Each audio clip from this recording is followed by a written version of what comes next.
Good afternoon or good morning, whichever the case may be. I'm pleased to be a speaker today.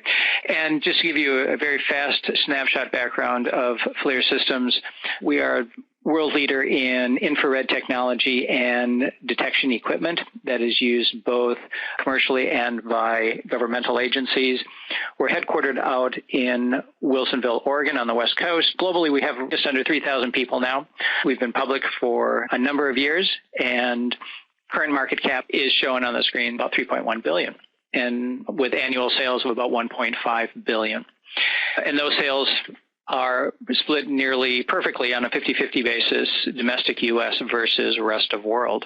When we look at the issues that we were facing, when I joined the company about 4 years ago, the currency risk was being monitored but not actively managed. And in 2008, that was an okay means by which to look at the activity. It allowed us to do some leading and lagging with intercompany payables in order to manage some of the internal risk, but it was not well placed to handle volatility that would be imposed upon the market from outside stresses. So as we saw that increased volatility and our international operations was ramping up, we needed to implement a more formalized process to review our exposures and to actively hedge that. So our initial focus was to, number one, determine what exposure we had, what was our risk, where was the activity coming from, and what was generating the exposures. So we have SAP as our ERP system, and I thought, joining the company, that was great. It was a dynamic database. I'd be able to pull a report, and I'd be able to tell at an instant where the exposures were created worldwide. That wasn't really the case. We made about 4 attempts at creating the internal reporting before we realized that we were burning through a lot of IT resources and not getting any benefit from that. So we turned to FiREapps to help accelerate that project and actually bring it to fruition in a relatively short period of time. So we had achieved that goal. We implemented the software. It was performing well for us. We were starting to experience our exposures, where they were coming from by currency pairs, by subsidiary, by country.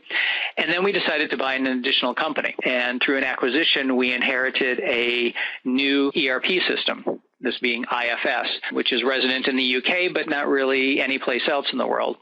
So that operation had its own inherent risks for their currency exposure. And so we were very rapidly able to pull in their data from their database and combine it with ours in order to, again, see a total corporate view. So that allowed us to actually look at what exposures we had and to maintain our global view or corporate view of our global exposures.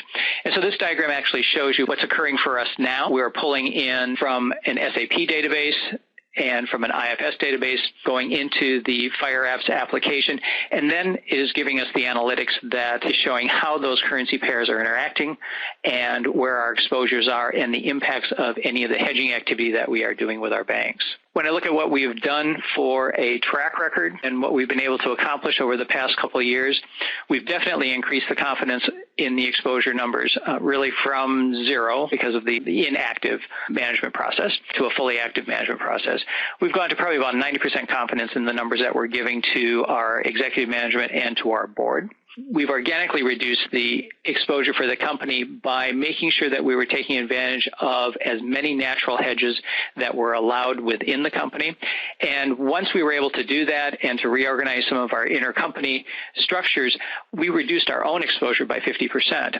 We would have been unable to do that if we had been looking at each subsidiary in isolation and each market in isolation. We really needed to see an entire corporate view in order to effectively implement that part of the program. So we implemented a hedging program, initially starting off with 5 to 10 currency pairs, and that had a tremendous impact on the volatility.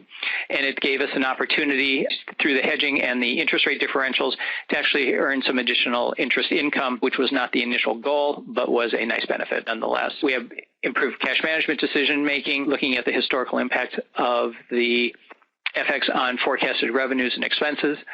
And that, again, allows us to collaborate between Treasury and accounting in order to reduce the risk that we're seeing on the income statement.